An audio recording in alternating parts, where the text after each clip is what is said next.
रूस versus Ukraine का खेल जबरदस्त मोड़ ले सकता है क्योंकि कहा जा रहा है कि अब वो हो गया है जो अब तक नहीं हुआ था।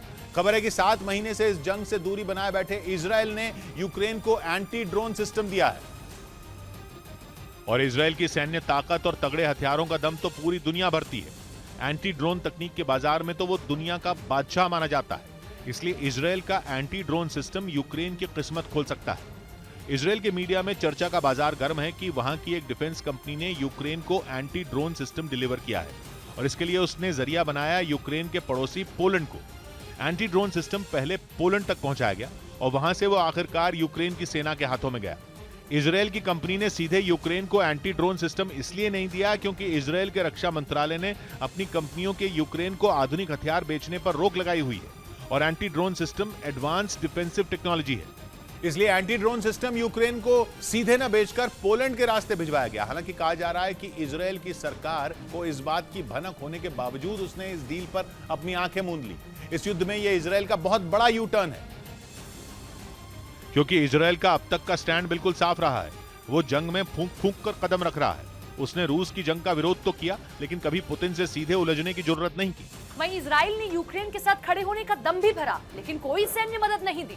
यहां तक कि यूक्रेन के मांगने के बावजूद इजराइल ने अपना एयर डिफेंस सिस्टम आयरन डोम उसे नहीं दिया और तो और इजराइल अपने सबसे बड़े साथी अमेरिका के साथ भी खुलकर खड़ा नहीं हुआ, यानी उसने औपचारिक तौर पर जंग में किसी की भी साइड नहीं ली। इसी वजह से इजराइल के दोहरे रवैये पर यूक्रेन भड़का हुआ था, लेकिन इजराइल के हाथ बंधे हुए हैं। उसकी मजबूरी है सीरिया, क्योंकि वहां ईरान अपनी जड़ें जमाने में लगा है और इजराइल और ईरान का 36 का आंकड़ा तो जग जाहिर है। इसलिए इजराइल सीरिया में ईरान के ठिकानों पर एयर स्ट्राइक करता रहता है, लेकिन सीरिया में ईरान की कमर तोड़ने के लिए इजराइल को रूस का साथ चाहिए। रूस की मर्जी के बिना इजराइल सीरिया में कुछ नहीं कर सकता। यहां दिलचस्प बात यह है कि सीरिया में रूस और ईरान साथ हैं, लेकिन इसके बावजूद रूस ने सीरिया में कभी इजराइल के ईरान पर हमलों का खुलकर विरोध नहीं किया। इसलिए इजराइल रूस से सीधे उलझने का रिस्क नहीं उठा सकता, लेकिन अब ईरान की वजह से ही इजराइल यूक्रेन के युद्ध में एंट्री लेने के लिए मजबूर हो गया, क्योंकि अब यूक्रेन को तबाह करने के लिए उसके आसमान में ईरान के शाहिद 136 ड्रोन मंडराने लगे हैं और ये ड्रोन रूस को ईरान ने सप्लाई किए हैं। रूस ने ईरान के इन ड्रोन से यूक्रेन के कई ठिकानों को निशाना बनाया है। यूक्रेन की सेना भी ईरान के इस ड्रोन से लोहा लेने की तस्वीरें जारी कर चुकी है। वो इजराइल से मदद मांग रहा है कि उसे ईरान के रूस की मदद करने की कोई भी खुफिया जानकारी मिले तो उसे जरूर बताए।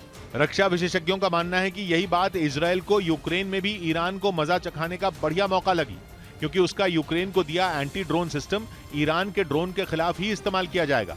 माना जा रहा है कि इसीलिए इजराइल की सरकार अपने यहाँ की कंपनी के एंटी ड्रोन सिस्टम डील से अनजान बन गई, ताकि रूस भी उस पर उंगली न उठा सके और इसका ईरान से बदला लेने का मकसद भी पूरा हो जाए।